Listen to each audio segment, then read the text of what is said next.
Ito yung ibon ng laging napapagkamalang wakwak paggabi. Ayan, mukhang may injury sa pakpak.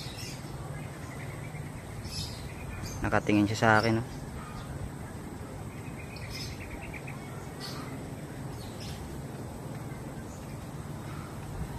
Medyo mapula yung mata.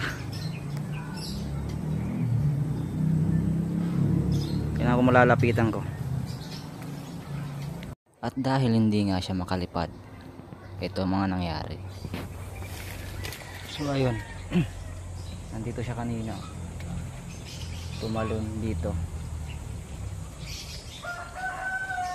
So nawala siya dun lalim.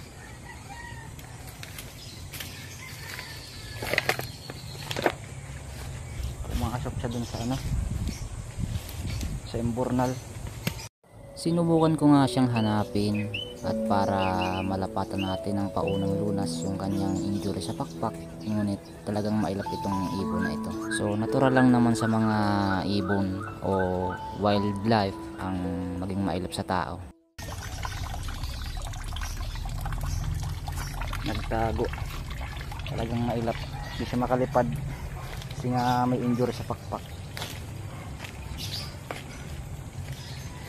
Ay nako,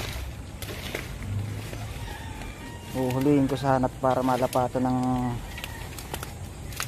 kaunti yung kanyang injury, kaso wala pumasok dun sa